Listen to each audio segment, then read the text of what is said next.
Hello everyone, स्वागत है आपका मेरे चैनल पे। मैं आज आप लोगों को बुंदेलखंड एक्सप्रेसवे की अपडेट देने वाला हूँ। ये है पीछे की साइड में बुंदेलखंड एक्सप्रेसवे, ये है आगरा लखनऊ एक्सप्रेसवे। तो मैं आज आप लोगों को बुंदेलखंड एक्सप्रेसवे की कंप्लीट इन्फॉर्मेशन देने वाला हूँ। तो स्टार्ट करते हैं आज की अपनी इस वीडियो को। इस साइड में है आगरा, और अगर आप आगरा लखनऊ एक्सप्रेसवे से आगरा वाली साइड से आओगे तो करीब 140 किलोमीटर के बाद बुंदेलखंड एक्सप्रेसवे स्टार्ट होता है कुदरेल गांव के पास से। और इस साइड में है लखनऊ। तो लखनऊ की साइड से जो ट्रैफिक आएगा वो इस रैंप का यूज़ करेगा बुंदेलखंड एक्सप्रेसवे पे जाने के लिए।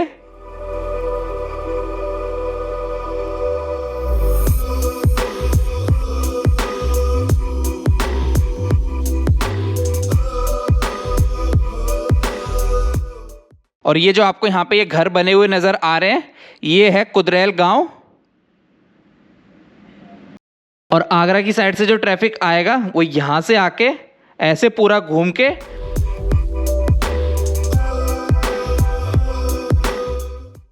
बुंदेलखंड एक्सप्रेसवे के ऊपर चढ़ जाएगा। और बुंदेलखंड एक्सप्रेसवे के ऊपर से जो ट्रैफिक लखनऊ की साइड में जाएगा, उसके लिए यहाँ पे ऊपर की साइड में भी ब्लैक टॉप का काम चल रहा है।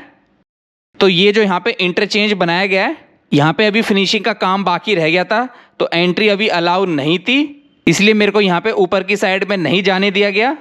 और बुंदेलखंड एक्सप्रेसवे से जो ट्रैफिक आएगा वो यहाँ से उतर के आगरा लखनऊ एक्सप्रेसवे पे कनेक्ट होके आगरा की साइड में चला जाएगा। और बुंदेलखंड एक्सप्रेसवे के ऊपर टोटल 13 इंटरचेंज बनाए गए हैं। और आगरा लखनऊ एक्सप्रेसवे के ऊपर यहाँ पे ये जो इंटरचेंज बनाया गया है, इसको कहते हैं ट्रम्पेट इंटरचेंज। और एक्सप्रेसवे के ऊपर आगे की साइड में बढ़ने के बाद 20-25 किलोमीटर का एरिया है, वहाँ पे अभी ब्लैक टॉप का काम रह गया कहीं कहीं पे। और साइड में जो डिवाइडर और बैरिकेटिंग का काम है वो भी अभी किया जाएगा। जब मैं रात को रिटर्न आ रहा था इस एक्सप्रेसवे से, तब ये सारी चीज़ें मैंने नोटिस करी थी। और मॉर्निंग के टाइम पे मैं करीब 120 किलोमीटर घूम के इस एक्सप्रेसवे के ऊपर चढ़ा था। ओके, फाइनली मैं एक्सप्रेसवे के ऊपर आ चुका हूँ। ये रहा बुंदेलखंड एक्सप्रेसवे, और राइट नाउ मैं खड़ा हुआ हूँ किलोमीटर नंबर 269 पे। और यहाँ से पीछे की साइड में 27 किलोमीटर का एरिया है, जो मैंने आप लोगों को नहीं दिखाया क्योंकि आगरा लखनऊ एक्सप्रेसवे से एंट्री नहीं थी। और यहाँ से पीछे वाली साइड में जो टोल प्लाजा होगा वो निकल चुका है, और एक इंटरचेंज निकल चुका है जो बनाया गया है नेशनल हाईवे 234 पे। अब चलो बढ़ते हैं आगे की साइड में, दिखाता हूँ कितना काम हो चुका है इस एक्सप्रेसवे पे और कितना काम रह गया है।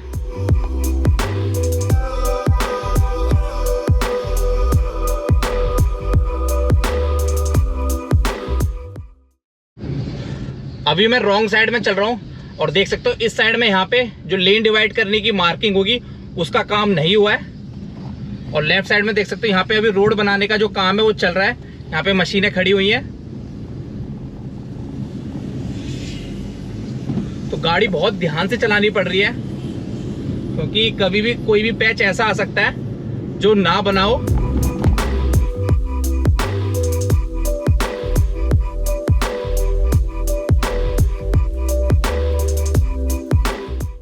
अभी तक मैं 20 किलोमीटर ड्राइव कर चुका हूँ इस एक्सप्रेसवे के ऊपर, और जो मेरे को अभी तक चीज़ समझ में आई है वो है जो रोड बनाने का काम है वो तो कंप्लीट हो चुका है, लेकिन कुछ पैच रह गए हैं जहाँ पे अभी जो लेन मार्किंग का काम है वो किया जाना है। लेकिन जो मेन चीज़ समझ में आई है मेरे को, यहाँ पे ये जो साइड में बैरिकेटिंग होगी ये रह गई है बहुत सारी जगह पे, और मैक्सिमम वही एरिया में रह गई है जहाँ पे या तो कोई अंडरपास है या कोई ब्रिज है। तो देख सकते हो यहाँ पे ये व्हीकल अंडरपास है, तो यहाँ पे अभी जो बैरिकेटिंग का काम है वो नहीं हुआ है। आगे वाली साइड में भी देख सकते हो यहाँ पे अभी बैरिकेटिंग का जो काम है वो नहीं हुआ है, ना ही यहाँ पे ये जो वॉल बनाई गई है, मतलब डिवाइडर बनाए गए हैं, इनको यहाँ पे पेंट किया गया है। यहाँ पे भी देख सकते हो साइड में जो बैरिकेटिंग का काम है वो यहाँ पे नहीं हुआ है। ये देख सकते हो यहाँ पे ये साइन बोर्ड लगाने का काम चल रहा है। अब 2 किलोमीटर दूर रह गया है NH 19 का इंटरचेंज। देख सकते हो यहाँ पे बोर्ड लग रहा है इटावा और कानपुर का।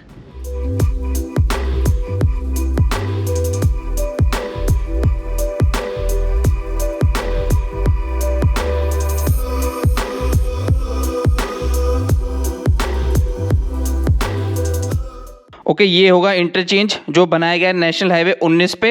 और नेशनल हाईवे 19 अभी थोड़ा आगे की साइड में है। तो जो ट्रैफिक एक्सप्रेसवे को एग्जिट करेगा वो यहाँ से करेगा और आगे की साइड में जाके टोल प्लाजा आ जाता है और उसके बाद नेशनल हाईवे 19 और नेशनल हाईवे 19 की साइड से जो ट्रैफिक आएगा वो यहाँ से आएगा और जिसको एक्सप्रेसवे पे एंट्री लेनी होगी चित्रकूट की साइड में जाने के लिए वो यहाँ से इस एक्सप्रेसवे के ऊपर चढ़ जाएगा। और अगर किसी को आगरा लखनऊ एक्सप्रेसवे वाली साइड में जाना होगा वो यहाँ से आगे बढ़ेगा और एक्सप्रेसवे के नीचे से निकल के आगे की साइड में पूरा घूम के यहाँ पे आके एक्सप्रेसवे पे कनेक्ट हो जाएगा। और जालौन की साइड से जो ट्रैफिक आएगा वो यहाँ से पूरा घूम के एक्सप्रेसवे के नीचे से निकल के आगे की साइड में घूम के इस टोल प्लाजा को क्रॉस करके NH 19 की साइड में चला जाएगा। और इस टाइप के इंटरचेंज को कहते हैं डबल ट्रम्पेट इंटरचेंज। तो स्टार्टिंग में आप लोगों को थोड़ी कन्फ्यूज़न हो सकती है कि किस साइड से कैसे जाना है। और इस एक्सप्रेसवे की जो टोटल लंबाई है वो है 296 किलोमीटर की और ये पूरा ग्रीनफील्ड एक्सप्रेसवे है। और इस एक्सप्रेसवे को बनवाने में हमारे हाईवे मैन यानी नितिन गडकरी सर का कोई योगदान नहीं है, मतलब national highway authority of India का, क्योंकि इस एक्सप्रेसवे को यूपीडा ने बनवाया है जिसकी फुल फॉर्म है Uttar Pradesh expressways industrial development authority. और इस एक्सप्रेसवे को EPC मॉडल के तहत बनाया गया है और ये तीसरा एक्सप्रेसवे है जो यूपीडा के द्वारा बनवाया गया है। और चौथे एक्सप्रेसवे के ऊपर काम चल रहा है जो है गंगा एक्सप्रेसवे। बुंदेलखंड एक्सप्रेसवे को बनाने की जो अनाउंसमेंट की थी वो की थी योगी जी ने अप्रैल 2017 में। और इस एक्सप्रेसवे के लिए भूमि अधिग्रहण का जो काम था वो दिसंबर 2018 में स्टार्ट हुआ और इसका शिलान्यास 29 फरवरी 2020 को मोदी जी ने किया था चित्रकूट में। और इस एक्सप्रेसवे को 36 महीने में बनाने का लक्ष्य रखा गया था, मतलब इसकी जो डेडलाइन थी वो थी 14 जनवरी 2023। लेकिन ये एक्सप्रेसवे समय से पहले बन के रेडी हो चुका है 28 महीने में। और जुलाई 2022 में इसका जो काम है वो 98% से ज़्यादा हो चुका है। और इस एक्सप्रेसवे को बनाने की जो अनुमानित लागत थी वो थी 14,716 करोड़ रुपए। लेकिन समय से पहले बन के तैयार होने के कारण इस एक्सप्रेसवे की लागत 12.72% कम हो गई है, मतलब 1,132 करोड़ रुपए की बचत हुई है सरकारी खजाने में।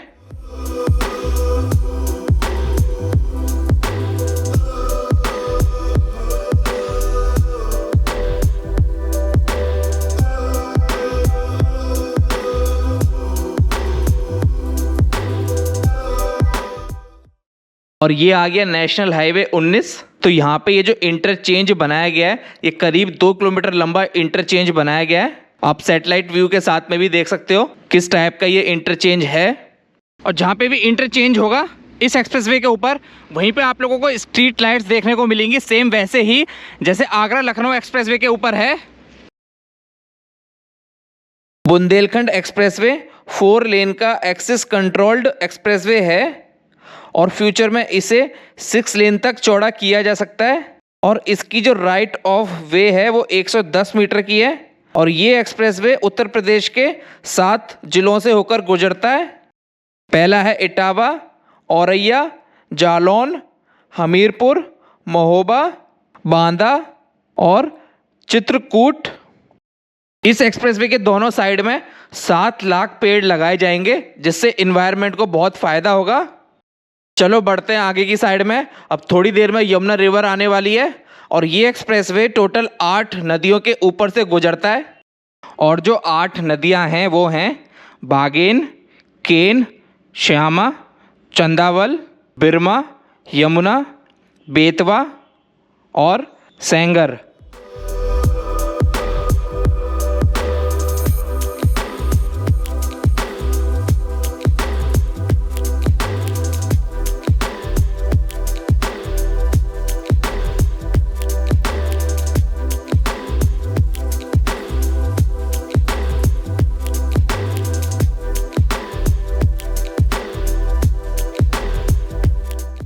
और ये आ गई यमुना रिवर।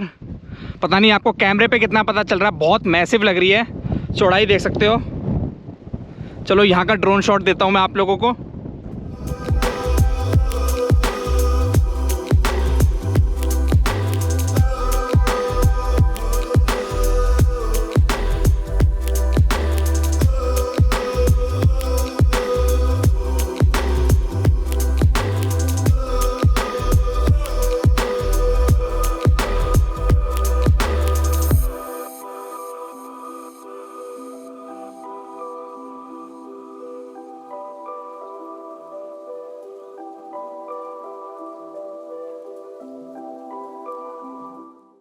और यमुना रिवर के ऊपर ये जो ब्रिज बनाया गया है ये मेजर ब्रिज है और ऐसे 14 ब्रिज बनाए गए हैं टोटल।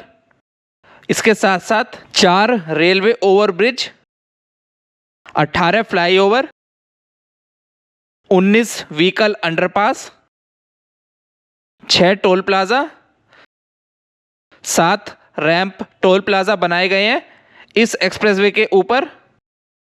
चलो बढ़ते हैं आगे की तरफ।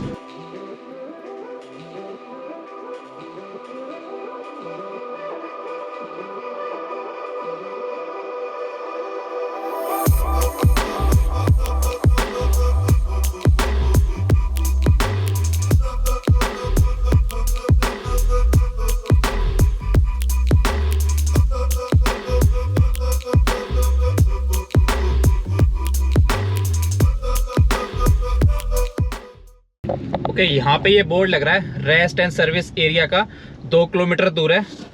चलो देखते हैं कितना बना है रेस्ट एंड सर्विस एरिया। तो यहाँ पे बनाया जा रहा है ये पहला रेस्ट एंड सर्विस एरिया। तो इसका जो काम है वो अब स्टार्ट हो गया है। यहाँ पे इस पूरे एरिया में बनाया जाएगा रेस्ट एंड सर्विस एरिया। और ये जो रेस्ट एंड सर्विस एरिया बनाया जा रहा है ये दूसरी साइड में बनाया जा रहा है, लेकिन इसको दोनों साइड का जो ट्रैफिक होगा वो एक्सेस कर सकेगा।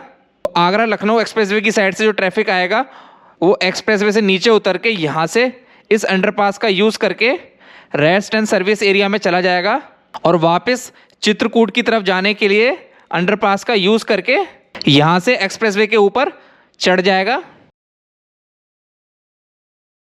और ये पूरे एक्सप्रेसवे का लेआउट है कि कौन से ज़िले में कितने अंडरपास, कितने व्हीकल अंडरपास, मतलब क्या क्या चीज़ बनाई गई है।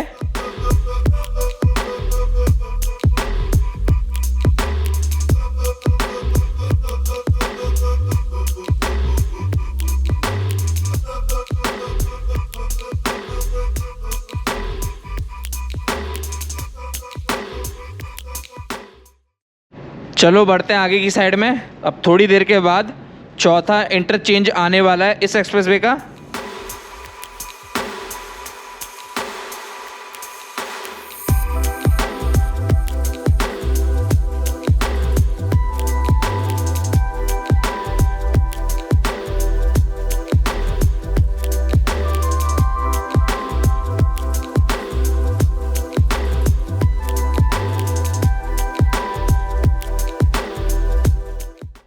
और ये आ गया चौथा इंटरचेंज जो बनाया गया है जालौन भिंड रोड पे। तो यहाँ पे देख सकते हो ये जो टोल प्लाजा है यहाँ पे अभी इसका स्ट्रक्चर बनाया जा रहा है और सेम दूसरी साइड का जो टोल प्लाजा होगा उसका भी यहाँ पे ये स्ट्रक्चर बनाया जा रहा है। और ये वाला जो इंटरचेंज है ये है डायमंड इंटरचेंज, जो सबसे सिंपल इंटरचेंज होता है। अगर आपको एक्सप्रेसवे से नीचे उतरना है तो आप रैंप का यूज़ करोगे, फिर आपको टोल प्लाजा मिलेगा और उसके बाद में ये रोड आ जाएगी। और अगर आपको इस एक्सप्रेसवे के ऊपर आना है तो यहाँ पे आपको टोल प्लाजा क्रॉस करना पड़ेगा और उसके बाद में सीधे रैंप का यूज़ करके आप एक्सप्रेसवे के ऊपर आ जाओगे। तो ये सबसे सिंपल इंटरचेंज में से एक है।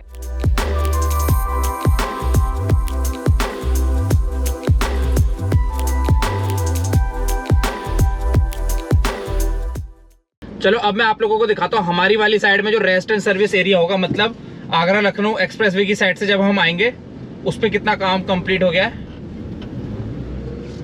तो यहाँ पे बनाया जाएगा रेस्ट एंड सर्विस एरिया और पेट्रोल पंप आपको यहाँ पे मिलेगा। तो यहाँ पे जो काम है वो अभी स्टार्ट हुआ है, देख सकते हो यहाँ पे अभी ज़्यादा कुछ काम नहीं हुआ है। यहाँ पे पूरे एरिया में ये मिट्टी पड़ी हुई है। और ये जो यहाँ पे रेस्ट एंड सर्विस एरिया है ये होगा जब एक्सप्रेसवे 180 किलोमीटर रह जाएगा तब उसके सामने यहाँ पे बनाया जा रहा है। और दोनों अभी तक जो भी रेस्ट एंड सर्विस एरिया आए हैं जालौन डिस्ट्रिक्ट में ही आए हैं। अब 180 किलोमीटर रह गया एक्सप्रेसवे।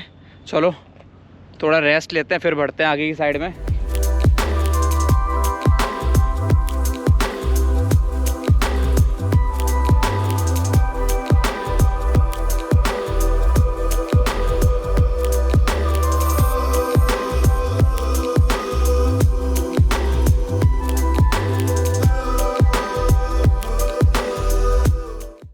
तो ये है NH27 और इसके ऊपर जो इंटरचेंज बनाया गया है वो है डबल ट्रम्पेट इंटरचेंज। और ये जो आपको सामने की साइड में इतना बड़ा वाइट कलर का ये जो टेंट नज़र आ रहा है, तो यही वो जगह है जहां से 16 जुलाई को मोदी जी ने बुंदेलखंड एक्सप्रेसवे का उद्घाटन किया था।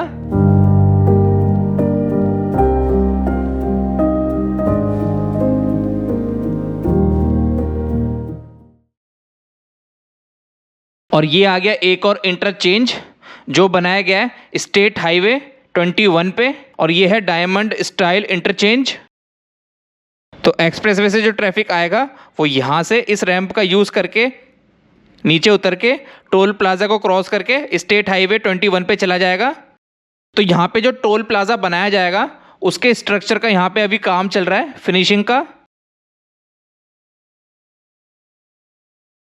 सेम दूसरी साइड में भी, और यहाँ पे जो एक्सप्रेसवे पे चढ़ने के लिए रैंप होंगे वो यहाँ पे बन के रेडी हो चुके हैं। और नीचे की साइड में स्टेट हाईवे 21 पे दोनों तरफ ये राउंड अबाउट बनाए गए हैं ताकि जो ट्रैफिक यहाँ पे आएगा वो स्लो डाउन हो सके। चलो बढ़ते हैं आगे की साइड में। अब थोड़ी देर में बेतवा रिवर आने वाली है, और ये आ गई बेतवा रिवर। यमुना से तो पानी इसमें कम है, लेकिन यमुना से इसकी चौड़ाई ज़्यादा लग रही है मेरे को। चलो यहाँ का भी आप लोगों को मैं ड्रोन शॉट देता हूँ।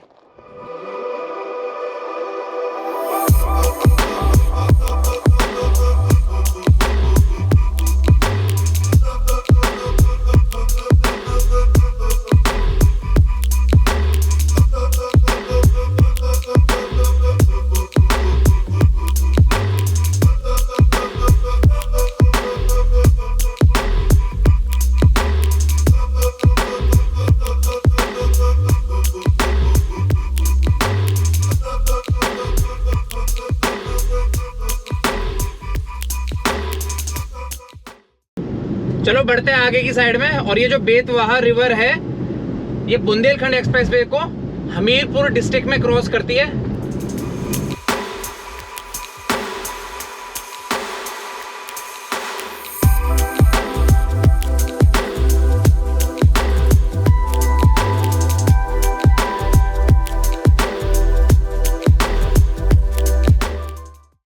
अब 150 किलोमीटर और रह गया ये एक्सप्रेसवे।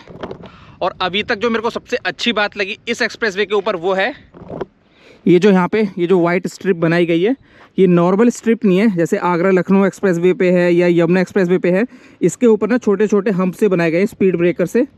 तो ये जो छोटे छोटे हम्प बनाए गए हैं ये एक तरीके से वार्निंग देने का काम करेंगे। अगर किसी की गाड़ी इस वाइट स्ट्रिप को क्रॉस करके डिवाइडर वाली साइड में जाती है तो ड्राइवर को एकदम से पता चल जाएगा कि वो लेन से बाहर जा रहा है, क्योंकि जैसे ही गाड़ी इस वाइट स्ट्रिप के ऊपर आएगी जो गाड़ी चलने की जो आवाज़ होगी वो एकदम से बदल जाएगी।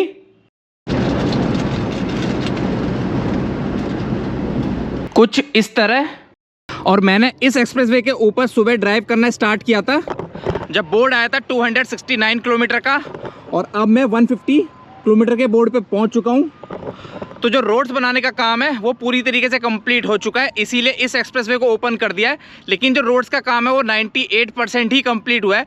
2% मैंने इसलिए काट लिया क्योंकि आगरा लखनऊ एक्सप्रेसवे के ऊपर जो इंटरचेंज बनाया गया है वहाँ की जो रोड्स हैं वो अभी बन के रेडी नहीं हुई है। और एक इम्पॉर्टेंट इन्फॉर्मेशन, और अगर आप 5 से 6 महीने के अंदर इस एक्सप्रेसवे के ऊपर आने वाले हो तो अपने साथ इनफ फ्यूल, फूड और वाटर कैरी करना, क्योंकि आपको इस एक्सप्रेसवे के ऊपर अभी इनमें से कुछ भी नहीं मिलने वाला है। और अगर आप अपनी गाड़ी से आने वाले हो तो अपनी गाड़ी को एकदम फिट करके लेके आना, क्योंकि आगे की साइड में गाड़ी ख़राब हो गई है। और अगर गलती से आपकी यहाँ पे गाड़ी ख़राब हो जाती है तो यहाँ पे आपको इतनी जल्दी से मैकेनिक अवेलेबल नहीं होगा, तो इन सारी चीज़ों का ध्यान रखना। चलो बढ़ते हैं आगे की साइड में, अब कवर करते हैं अपने 150 किलोमीटर को। और इस एक्सप्रेसवे को 6 पैकेज में डिवाइड किया गया था। तो जो पहले 2 पैकेज हैं उन पे जिस कंपनी ने काम किया है वो है एप्को इंफ्राटेक, और तीसरे पैकेज के ऊपर अशोका बिल्डकॉन ने काम किया है, और चौथे और 5वें पैकेज को बनाने का कॉन्ट्रैक्ट मिला था गवर कंस्ट्रक्शन को, और छठे पैकेज को बनाया है दिलीप बिल्डकॉन ने।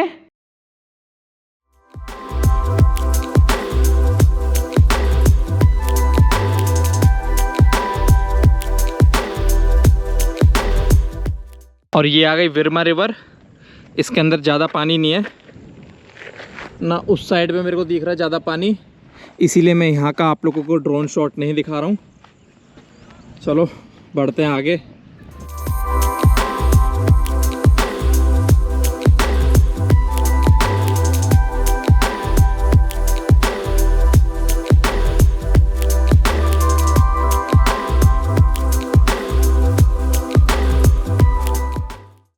और ये आ गया एक और इंटरचेंज जो बनाया गया नेशनल हाईवे 34 पे, और ये है डबल ट्रम्पेट इंटरचेंज। तो यहाँ पे जो काम बच रहा है वो बच रहा है साइड में जो पैरापेट वॉल होती है उसको लगाने का, और ऊपर की साइड में ब्लैक टॉप का।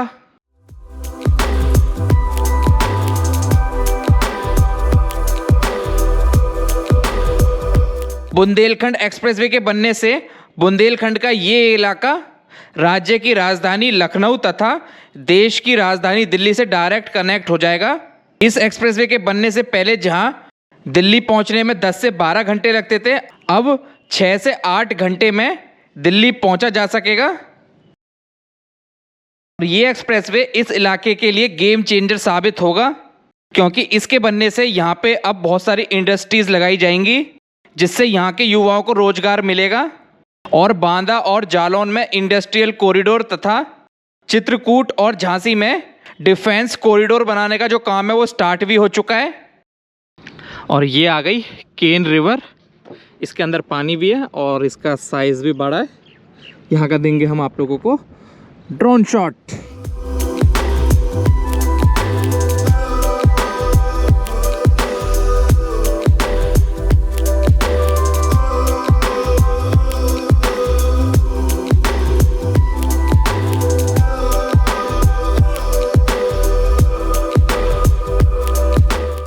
और ये जो ब्रिज बनाया गया है केन रिवर के ऊपर, यहाँ पे अभी काम बचा हुआ है।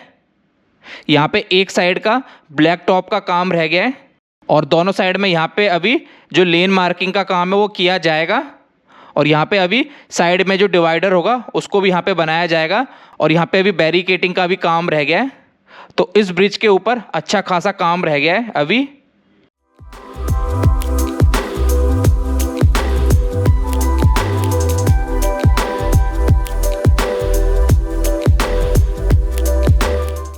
यहाँ पे ये जो बोर्ड लग रहे हैं किलोमीटर के, ये घटते हुए लग रहे हैं। अगर आप आगरा लखनऊ एक्सप्रेसवे वाली साइड से आओगे तो ये घट रहे हैं, क्योंकि स्टार्टिंग में आपको याद होगा वीडियो की स्टार्टिंग में मैंने दिखाया था 269 और अब ये हो गया 21।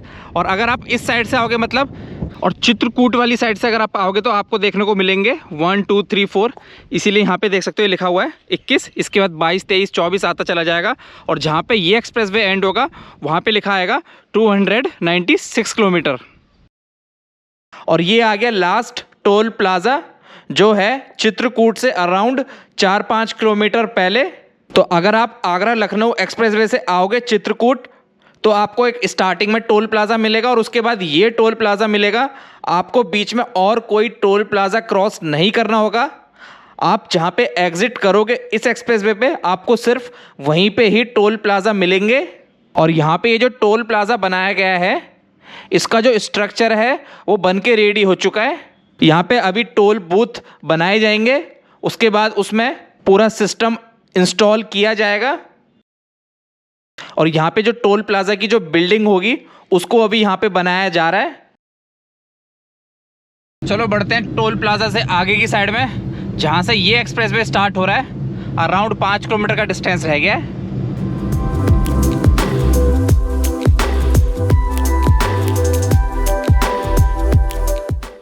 ओके, इस एक्सप्रेसवे के ऊपर अभी 2 जगह ऐसी बच रही है जहाँ पे ज़्यादा काम बचा हुआ है, जहाँ पे अभी काम को कंप्लीट किया जाएगा। एक तो स्टार्टिंग में और एक एंड में। स्टार्टिंग में है, अगर आप आगरा लखनऊ एक्सप्रेसवे वाली साइड से आओगे तो स्टार्टिंग के 30-40 किलोमीटर का एरिया है जहाँ पे अभी काम को कंप्लीट किया जाएगा। और इस साइड में चित्रकूट वाली साइड में जो लास्ट टोल गेट आएगा उससे लेके दिल्ली वाली साइड में 30-40 किलोमीटर का एरिया वहाँ पे भी है जहाँ पे काम कंप्लीट किया जाएगा वहाँ पे। और जो टोल गेट है उसको क्रॉस करके चित्रकूट वाली साइड में जो काम है वो पूरी तरीके से कंप्लीट हो चुका है। वहाँ पे जो एक्सप्रेसवे है वो पूरी तरीके से बन के रेडी हो गया है। बाकी ये जो बीच वाला सेक्शन है यहाँ पे भी ये एक्सप्रेसवे पूरी तरीके से बन के रेडी हो चुका है।